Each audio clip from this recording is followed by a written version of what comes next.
Start this video out with a little bit of A4 eye candy. Now the A4 is an awesome platform.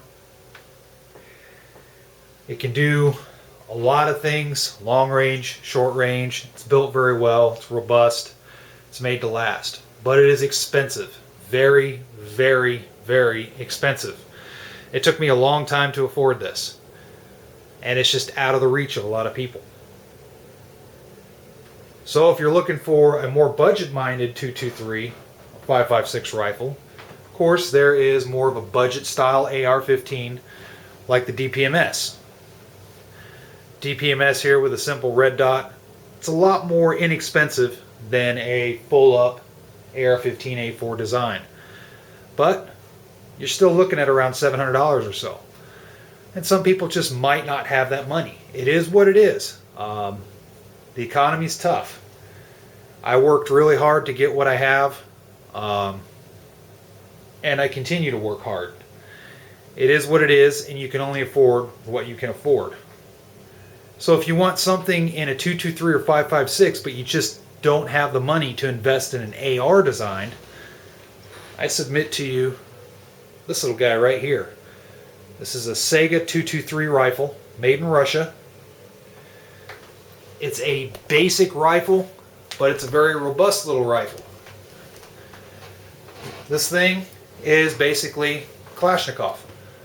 And it's more of a sporterized version of the typical AK. It's certainly not a military version, as what you're used to seeing with the imports from Century Arms, Arsenal. But just because it doesn't look like a typical AK doesn't mean it doesn't function as well as a typical AK. The design is Kalashnikov. The furniture is a little bit different, and it has been converted a little bit for import, but you can convert it back. A side note, if you buy this rifle with the intention of converting it, I suggest that you don't. Just go ahead and get an AKM pattern rifle from Century or from Arsenal, because the money that you'll spend on the conversion kit parts and getting it converted, you can just go out and get one that's already done. This rifle, I think, is perfect for somebody that wants a no-frills 223 5.56 millimeter rifle for utility use, self-defense, or hunting. This rifle is a solid $350 rifle. On the more expensive side of the house, depending on where you live, where you're getting this rifle from, maybe in the $400 range. But right around mid to high 300s is where you're going to see this rifle. Again, the design is a basic Kalashnikov design. Iron sights with presets out to 300 meters, which is all you need. No muzzle brake or flash hider on this rifle. The furniture on this rifle, your handguard and your rear stock, it's a decent design, but it is plastic. So be aware of that. Because of the fact it's plastic, it's not going to hold up as well as if it was wood. But I do believe there are wood stock options out there for this rifle. And I think that would look pretty sharp on this rifle, getting a nice wood stock on it. It's going to make it a little bit more robust, in my opinion, than having this hollow plastic. But the hollow plastic will work. Just remember, you can't be dropping it out of your vehicle or anything, because it could break.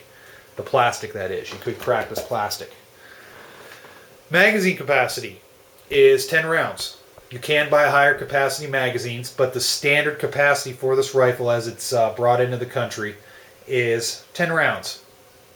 And while there's a negative to that in the fact that, well, you know, it doesn't hold 30 rounds, there's also a positive.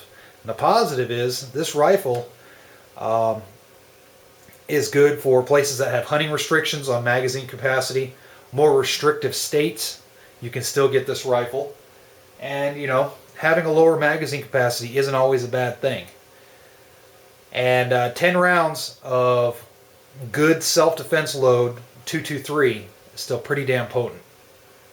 So this rifle does have a place in the self-defense world. You get a good load that doesn't penetrate, or doesn't over-penetrate rather, fragments, dumps all of its energy into the target. Get a good load, match it up with this rifle, and you've got a solid home defense gun. Now, some people don't like this rifle, some people love it. So be careful when you're looking for reviews on this rifle. Try to look at as many different reviews as possible so you don't fall into, people that are biased against the rifle or for the rifle. I think it's a good rifle for somebody out there that just doesn't have a lot of money to spend. One good plus is the fact that it does have the rail, so you can mount an optic to this rifle. And I think that's where this rifle would shine. You don't have a big magazine underneath or pistol grip, so you can get low in a prone position, throw an optic on there, you've got a nice little small bore hunter. So with that said, I'm not going to go too much into technical details. For those of you guys that are wondering, the twist rate on this barrel, from what I understand, it's a 1 in 9 twist.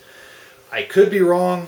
Just the research I've done on it so far, people are saying it's a 1 in 9 twist. This particular one is a 16-inch barrel.